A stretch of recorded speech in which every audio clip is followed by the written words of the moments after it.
आइए दोस्तों, आज हम सुनते हैं मछली के रूप में अवतार लेनार भगवान की कहानी। मत्स्य अवतार भगवान विष्णु के प्रथम अवतार है। मछली के रूप में अवतार लेकर भगवान विष्णु ने एक ऋषि को सब प्रकार के जीव जंतु एकत्रित करने के लिए कहा और पृथ्वी जब जल में डूब रही थी तब मत्स्य अवतार में भगवान ने उस ऋषि की नाव की रक्षा की। इसके पश्चात ब्रह्मा ने पुनः जीवन का निर्माण किया। एक दूसरी मान्यता के अनुसार एक राक्षस ने जब वेदों के चुराकर सागर की अथाह गहराई में छुपा दिया तब भगवान विष्णु ने मत्स्य रूप धारण करके वेदों को प्राप्त किया और उन्हें पुनः स्थापित किया। मत्स्य अवतार की कथा। एक बार ब्रह्मा जी की असावधानी के कारण एक बहुत बड़े दैत्य ने वेदों को चुरा लिया। उस दैत्य का नाम हयग्रीव था। वेदों को चुरा कर लिए जाने के कारण ज्ञान लुप्त हो गया। चारों ओर अज्ञानता का अंधकार फैल गया और पाप तथा अधर्म का बोलबाला हो गया। तब भगवान विष्णु ने धर्म की रक्षा के लिए मत्स्य रूप धारण करके हयग्रीव का वध किया और वेदों की रक्षा की। भगवान ने मत्स्य का रूप किस प्रकार धारण किया, उसकी विस्मयकारिणी कथा इस प्रकार है। कल्पांत के पूर्व एक पुण्यात्मा राजा तप कर रहा था। राजा का नाम सत्यव्रत था। सत्यव्रत पुण्यात्मा तो था ही, बड़े उदार हृदय का भी था। प्रभात का समय था, सूर्योदय हो चुका था। सत्यव्रत कृतमाला नदी में स्नान कर रहा था। उसने स्नान करने के पश्चात जब तर्पण के लिए अंजलि में जल लिया तो अंजलि में जल के साथ एक छोटी सी मछली भी आ गई।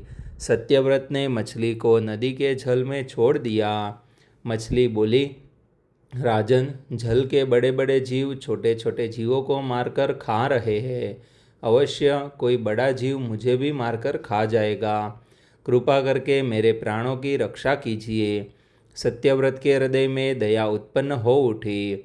उसने मछली को जल से भरे हुए अपने कमंडलू में डाल दिया। तभी एक आश्चर्यजनक घटना घटी। एक रात में मछली का शरीर इतना बढ़ गया कि कमंडल उसके रहने के लिए छोटा पड़ने लगा। दूसरे दिन मछली सत्यव्रत से बोली, राजन, मेरे रहने के लिए कोई दूसरा स्थान ढूंढिए, क्योंकि मेरा शरीर बढ़ गया है। मुझे घूमने फिरने में बड़ा कष्ट होता है। सत्यव्रत ने मछली को कमंडलू से निकालकर पानी से भरे हुए मटके में रख दिया।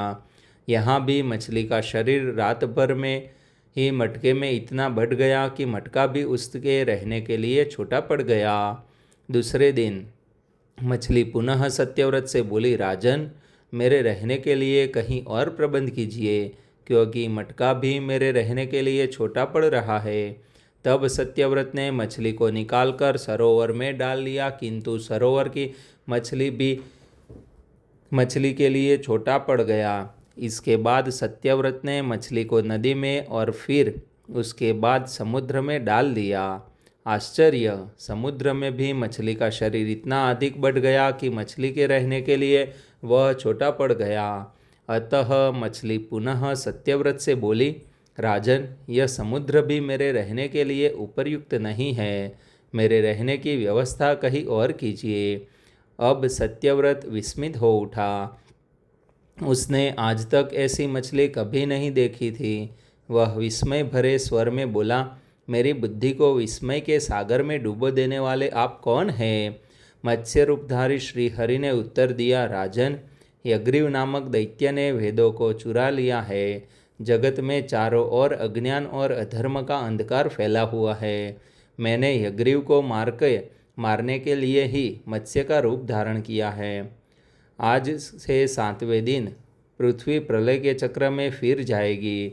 समुद्र उमड़ उठेगा, भयानक वृष्टि होगी, सारी पृथ्वी पानी में डूब जाएगी। जल के अतिरिक्त कहीं कुछ भी दृष्टिगोचर नहीं होगा। आपके पास एक नाव पहुँचेगी। आप सभी अनाजों और औषधियों के चीज़ों को लेकर सप्तऋषियों के साथ नाव पर बैठ जाइएगा। मैं उसी समय आपको पुनः दिखाई पड़ूंगा और आपको आत्म तत्व का ज्ञान प्रदान करूंगा। सत्यव्रत उसी दिन से हरि का स्मरण करते हुए प्रलय की प्रतीक्षा करने लगे। सातवें दिन प्रलय का दृश्य उपस्थित हो उठा। समुद्र भी उमड़कर अपनी सीमाओं से बाहर बहने लगा। भयानक वृष्टि होने लगी। थोड़ी ही देर में सारी पृथ्वी पर जल ही जल हो गया। संपूर्ण पृथ्वी जल में समा गई। उसी समय एक नाव दिखाई पड़ी। सत्यव्रत सप्त ऋषियों के साथ उस नाव पर बैठ गए। उन्होंने नाव के ऊपर संपूर्ण अनाजों और औषधियों के बीज भी भर लिए। नाव प्रलय के सागर में तैरने लगी। प्रलय के उस सागर में उस नाव के अतिरिक्त कहीं भी कुछ भी दिखाई दे रहा था।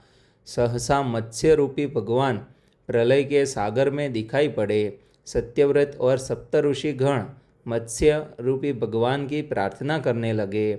भगवान से आत्मज्ञान पाकर सत्यव्रत का जीवन धन्य हो उठा। वे जीते जी ही जीवन मुक्त हो गए। प्रलय का प्रकोप शांत होने पर मत्स्य रूपी भगवान ने यज्ञग्रीव को मारकर उससे वेद छीन लिए। भगवान ने ब्रह्मा जी को पुनः वेद दे दिए। इस प्रकार भगवान ने मत्स्य रूप धारण करके वेदों का उद्धार तो किया ही, साथ ही संसार के प्राणियों का भी अमित कल्याण किया। और ऐसी कहानी देखने के लिए हमारा चैनल आप सब्सक्राइब कर लीजिए। जो आपके जीवन में कुछ नया करने के लिए हमारा चैनल आपको अवश्य प्रेरित करता